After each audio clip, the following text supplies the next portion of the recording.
Shalom Israel, and welcome to another edition of Yashar the Library. Today what we're going to deal with is two books.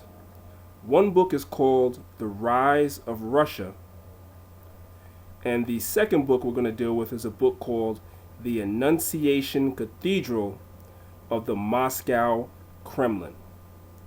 Now, if you've been in Israel for a while, and you've watched videos of brothers going out to camp and teaching, a lot of times brothers have to teach the most elementary things in the scriptures to actually get our people's attention. Our people for the longest have been taught that the Bible is a white man's book.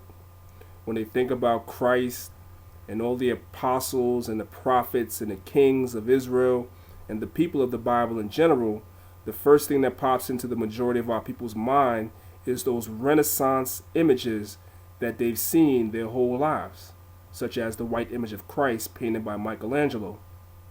So if you watch these camp videos, you'll notice that a lot of times brothers, in order to prove that Yahushua, Jesus Christ, was a black man, they'll do two things. They'll either reference a picture that a talented brother in Israel might have drawn depicting the description of Yahushua that we find in the book of Revelations, the 1st chapter and the 14th verse, while other camps will reference the Russian icons. They'll actually download images from Google or other sites and put them out, on a board so that people can see that we knew even back 500 years ago that the apostles of the Bible, the prophets, the kings, so forth and so on, were black. But have you ever wondered why it is that all the icons in Russia that you see are black? Have you ever wondered why? Well, the answer to that question is very simple. The reason why the icons of Russia are black is because black people were ruling Russia during the time that these icons were painted. If you were to go to Russia, some of the main sites in Russia that you would go to would be the cathedrals. The cathedrals are some of the main prime tourist attractions in Russia, as well as the museums. And when you go into these different cathedrals, you'll notice that most of the icons on the wall are black. Now, we'll be particularly dealing with two cathedrals, two very famous cathedrals in Russia. One is called the Cathedral of the Annunciation, and the other cathedral is called the Cathedral of St. Basil. Now, I'm showing you on your screen a picture of St. Basil the Great, also known as Basil the Fool. And you can clearly see he has an afro, he has a long beard, and he's dark-skinned. Well, there's a cathedral in Russia that was built in commemoration of this black man, this Israelite man, this brown-skinned man. It was built in his commemoration, and it was built by a black Russian czar. Now, why is that important? The reason why that is important is because at the same time that the Cathedral of St. Basil and the Cathedral of Annunciation were being built in Russia, which is Western Europe going into Asia, Eastern Europe going into Asia, what did you have going on in Western Europe at that same time? At that same time, you had the Renaissance going on in Western Europe, where all the iconoclasm or the destruction of the black art was taking place. So while that was taking place, these Russian czars were building cathedrals in Russia and painting black icons at the very same time. Now, why did that happen? The Most High is behind that. So before we actually get into these two books, I just want to read two quick scriptures to you. The first scripture I want to go to is the book of Proverbs, chapter 21, verse 1. It says, "The king's heart is in the hands of the Most High." The heart is referring to his mind. The king's mind is in the hands of the Most High. As the rivers of water, he turneth it whithersoever he will. So the Most High causes the king to do his bidding. Whatever the Most High wants that king to do, the Most High has that king do. Another scripture we're going to go to is one chapter before, Proverbs chapter 20, verse 24. "Man's goings are of the Lord. How can a man then understand his own way?" So those two scriptures are a little bit of an insight to have you understand why the Most High had these guys paint, or I should say build these cathedrals and have these black icons painted. The reason was because in Western Europe, our image, the image of the real Israelites, the real Jews, the real Christians, was being destroyed. But at the same time, blacks were still ruling in Eastern Europe. So the Most High had these icons survive even up to today. And that's why brothers are able to use these icons out on the street as part of our proof that we know that the real Jews, the real Christians are black. And also, let me add one last thing to this before we actually get into these books. The Russian icons predate Renaissance art. You can find the Russian icons from the 1000s, the 900s, the 1100s, which is all pre-Renaissance, that are dark. But you'll be hard-pressed to find a white or red, I should say, image of Yahushua, Jesus Christ, the angels, so forth and so on, that predates the Renaissance. That's the importance of these icons. Not that these icons are an actual depiction of Yahushua or the prophets. That's not what they are. But what they are is they're a reminder of what we already know that the scriptures already say. And they help our people break through that barrier of having that Renaissance Edomite white image out their heads, and they can see themselves as being the Israelites, which is very important, and then they can move on to the weightier matters of the scriptures. Now we're going to go to this book called The Rise of Russia. And this book is by Time Life Publications, which is a very, very prestigious publication. It's part of a larger series of books that include another very popular book called Imperial Rome. But we're going to stick with this particular book called The Rise of Russia, and we're going to go to page 128. And I want you to focus on the guy in the middle of your screen.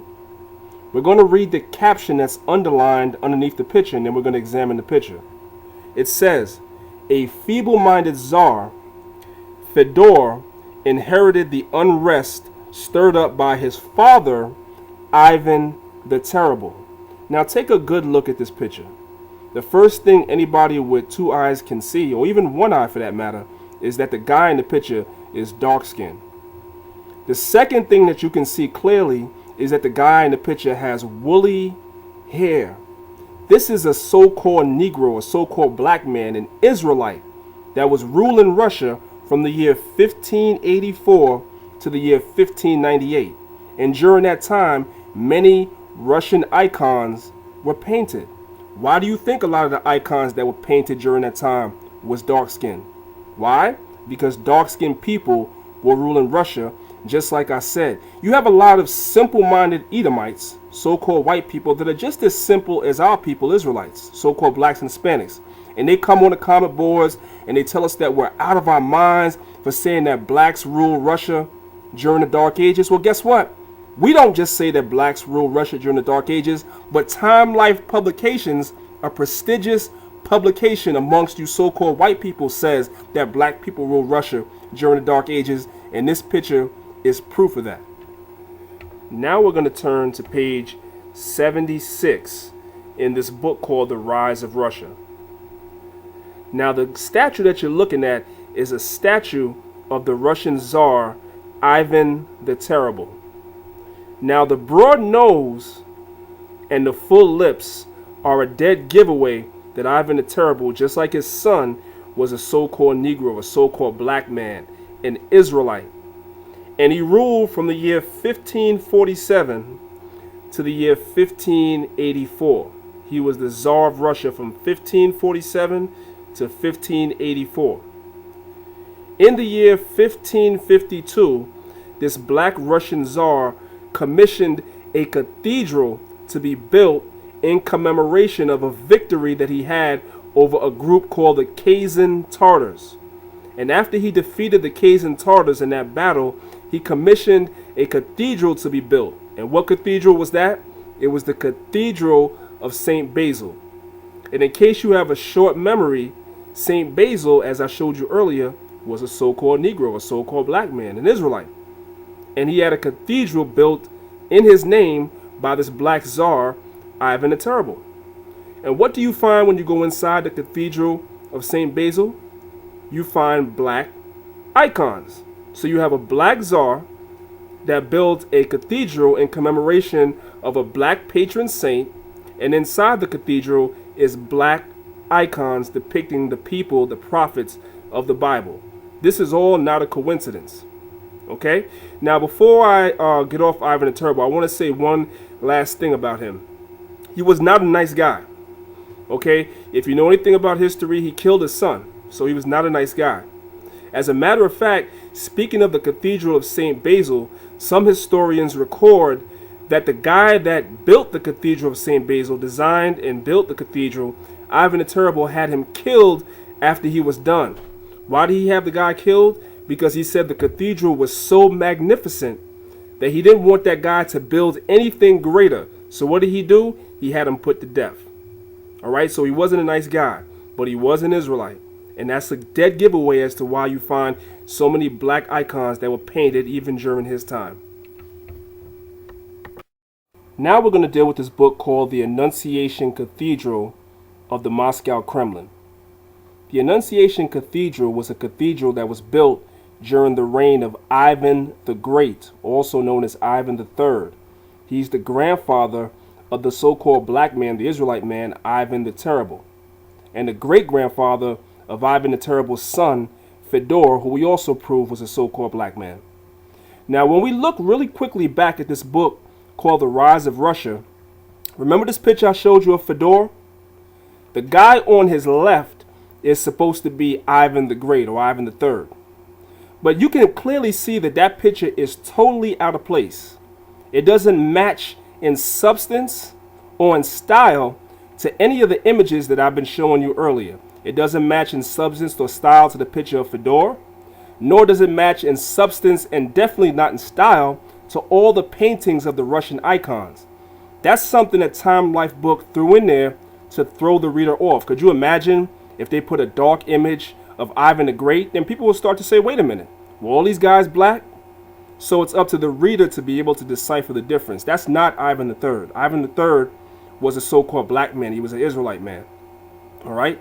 Now, he had a cathedral built during his time called the Cathedral of the Annunciation.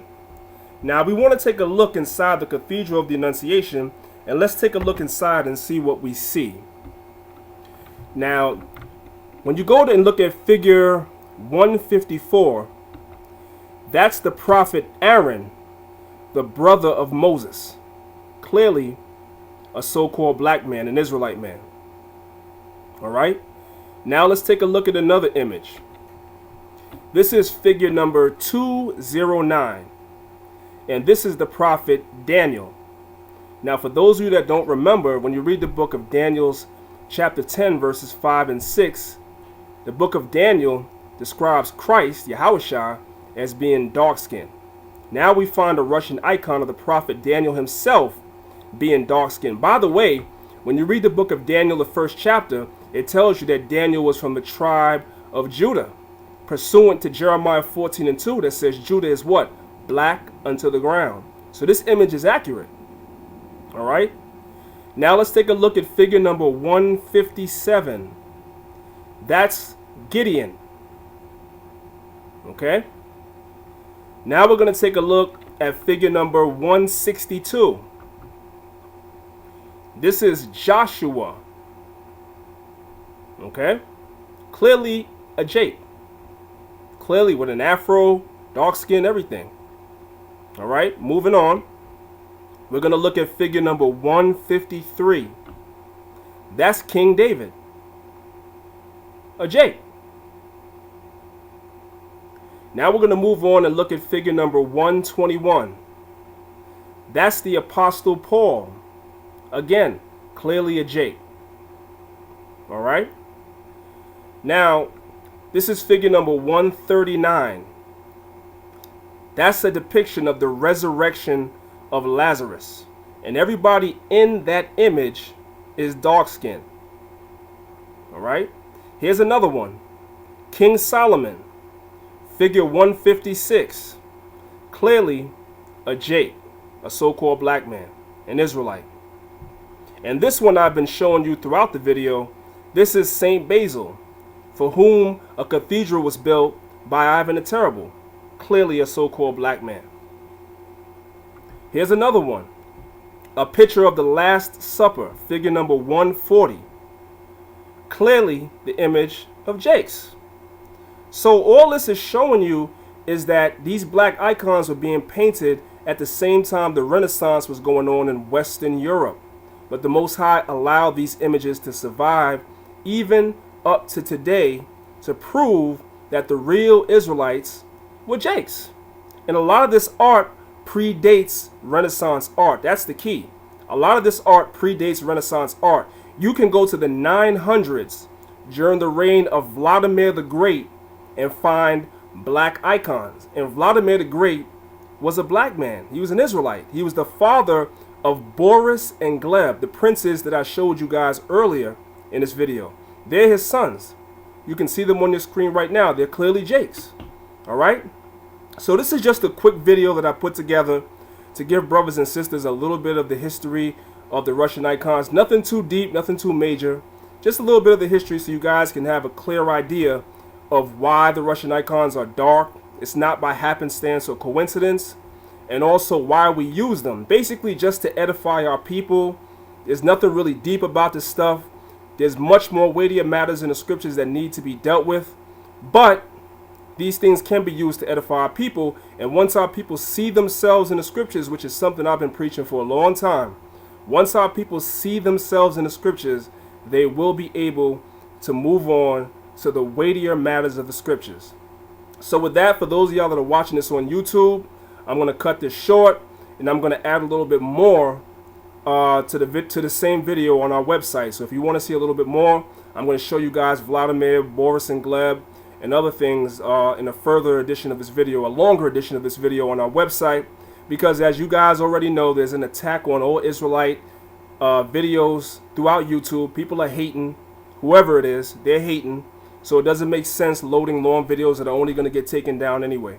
All right, so with that, I say peace and safety to the nation of Israel. You guys know where to find us, Yasha Allah Library. And if the video gets taken down, www.therealjewsarblack.com, where the rest of this video will be posted. Shalom.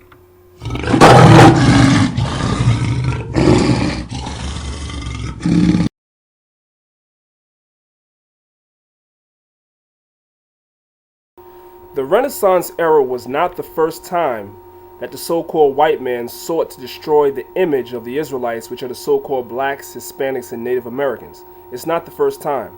Actually, that's recorded in the scriptures. They tried that once before. The Renaissance is the greatest scale that they ever attempted to destroy our image, but it's not the first time. So we're gonna get two other quick scriptures, and then we're gonna get back into this quick history lesson. All right. The first scripture we're gonna get is the book of 1 Maccabees, the 3rd chapter, and we're gonna read the 48th verse. It says, "And laid open the book of the law, wherein the heathen had sought to paint the likeness of their images." So even back then, during the time of the Greeks, the so-called white man was seeking to put his image amongst our holy books, put his image on the face of the Israelites and say that he is them. All the way back then, and have our people bow down and worship him as God, the same way they bow down and worship Caesar Borgias today. So this is not the first time that that's happened. All right. Another good scripture to use to further illustrate this point, it's a very popular scripture in Israel, and that scripture is Job chapter 9, verse 24. And it reads, "The earth is given into the hands of the wicked," which is the so-called white man. He's controlling the earth. The mineral resources, the commodities, the finances, the military, so forth and so on. He's controlling the earth. So the earth is given into the hands of the wicked. Who gave the earth into the hands of the wicked? The Most High. Reading on, "He covereth the faces of the judges thereof." Who are the judges of this earth? The Israelites. The Most High set the Israelites up to be the judges of this earth. How does the so-called white man cover our faces up? By putting his face up and saying that he's the Most High, that he's Yahushua, Jesus Christ, that he's the apostles, that he's the Israelites. Reading on, "If not, where and who is he?" So if the so-called white man is not the wicked after everything he's done since he's been ruling this earth, then who's the wicked then? That's what the Job is asking. All right. Now, Let's take a quick look back at this picture that we've been looking at throughout this video of Fedor, the son of Ivan the Terrible. Now I want you to take a really good look at Fedor. Particularly, I want you to look at what he's wearing. Because I'm going to show you guys something that I find to be very funny, and to show you how the so-called white man covers the faces of the judges thereof. Not just the prophets of the Bible, but even the black rulers that ruled in Europe, the so-called white man tries to cover that up too. But he can't get away with it, man. I'm going to show you something. Check this out. So let's take a look at what Fedor is wearing. Let's take a look at his shirt. Do you see how the neckline of his shirt extends all the way to where it meets his chin in this picture in this book called The Rise of Russia, right? You can clearly see that. The shirt line extends all the way to meet his chin in this picture. Now I'm going to show you another picture of Fedor. Check this out.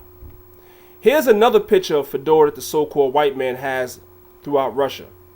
Now in this picture, it's the same exact picture as the one we saw in The Rise of Russia. I'm going to show you them side by side. Except this time the so-called white man tried to lighten this picture up a little bit. And now the neckline of the shirt no longer meets his chin because they lighten that up to make it look like that's his neck. But that's not the original picture. The original picture, the shirt line went all the way to his neck. And if you look carefully, even his hair is not as woolly as it is in the original picture. They tried to lighten it up a little bit, but not too much. But I guess some Edomites somewhere got mad, really mad, and said, to hell with that.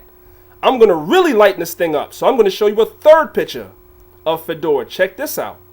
This is also Fedor. All of these are the same picture, except this time now, this guy doesn't even have woolly hair anymore. The guy on your right. Now he has straight hair. Does everybody see that? You see how evil a so-called white man is? You see how he tried to destroy our image throughout history? This has gone on in Russia. When blacks started falling in Russia, a lot of times you had these so-called white people that would come in and they would actually start whitewashing some of these pictures later on in history. All right. Here's a picture from a book called The Russian Icons by Father Vladimir Ivanov. And in this picture, you can see that the images in the background are dark, but the so-called white man that's actually painting a picture is painting a picture of a so-called white saint, patron saint. Check that out. The guy that he's painting is red. It's an Edomite. The guys behind him in the pictures are dark. The so-called white man is definitely the wicked. If he's not the wicked, then like the scriptures say, we don't know who is. We don't know who is. All right. Now here's a couple of other pictures I wanted to show you guys real quick before I close down. In this image right here, you have Saint Nicholas, the guy who they based the story of Santa Claus on. Saint Nicholas, he's the guy in the center. And you can clearly see that he's a dark-skinned man. And on either side of Saint Nicholas is Boris and Gleb, Princes Boris and Gleb, the same guys that I've been showing you throughout this picture, throughout this video, I mean. These are the sons of Vladimir the Great. Everybody in this picture, St. Nicholas and Vladimir's two sons, are dark. I hope everybody sees that. All right. Here's another picture of Boris and Gleb riding on horses in Russia. What do they look like? They're dark skinned. All these dark images throughout Russia, and you mean to tell me that all the Russian rulers were white? They were Edomites? I don't think so. All right. Now, let's take a look at this picture right here. This is a picture of Boris and Gleb with their father, Vladimir the Great. All right. He ruled around the late 900s in Russia. He was the leader of Russia in the late 900s. And everybody in this picture is dark. Vladimir has a crown on his head. And to show you that these images are actually dark, okay, if you look like right around the edges of the face, the edges of the neck, the edges of the hands, you can see like little streaks, like white streaks on these pictures. You can contrast those edges with the rest of the picture, the rest of their faces, and you can see that these images are dark. But again, as I said, as the so-called white man started taking over, little by little, he started trying to whitewash even these images. And the images that he couldn't whitewash, he just destroyed them completely, man. All right. Here's another image of Vladimir with Boris and Gleb. And this is the different picture that was painted Just to show you that the first artist didn't make a mistake. This is a completely different picture. They're wearing completely different clothes than the first picture. And again, you can see that Vladimir, Boris, and Gleb are dark. All right? So this is another ruler that ruled Russia during the late 900s. Okay? And when he fell, he had another son called Yaroslav the Wise. After Vladimir died, his son Yaroslav the Wise became ruler of Russia after him, all the way down to Ivan III, all the way down to Vasily III, all the way down to Ivan the Terrible, all the way down to Fedor. These were all so-called black people. Okay? Now, if you go to England, which we're going to go to later, I'm going to show you that the so-called white man had two ways of destroying art. Either he would destroy the art by trying to whitewash it, or in other cases, he would see black statues and chip the nose off. There's a lot of statues of black kings of England you're going to see that are missing noses. I'm going to show you that in a completely different book down the road. I just wanted to mention that to you, okay? So with that, I hope this video edified the listener and the watcher. Again, as I said in the unextended version, the regular version, these videos are not meant to break new ground or to, it's nothing really deep about these videos. All it is I'm trying to show you is that we knew that the real Jews were black. We always knew that. The real Jews were dark-skinned people.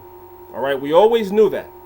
And these icons and these images have been preserved by the Most High, allowing certain men to have these things preserved, painted, and then preserved, so that way in these late days and times, we can be reminded that we're the people of the Bible, and then we can move on to understanding the Bible itself, the more important things. All right? So I hope you brothers and sisters were edified. You'll also find, let me say this too, you'll also find when you go into St. Basil's Cathedral and the Cathedral of Annunciation and so forth and so on in Russia, you will find Renaissance art in there, of course. Because as I showed you with this picture, you have Edomites that were painting white images, and they're putting these images in these churches. But the key to this whole thing, brothers and sisters, is the older images. As the images are older and older and older, the older images are dark. The more recent images are pale. Keep that in mind. With that, I say peace and safety to the nation of Israel, as I said, and we'll be back the next edition of Lines of Israel Library. I will be doing more on Russia maybe in the future, and just dealing with a whole bunch of other books, if it be the Most High's will. All right, brothers and sisters, shalom.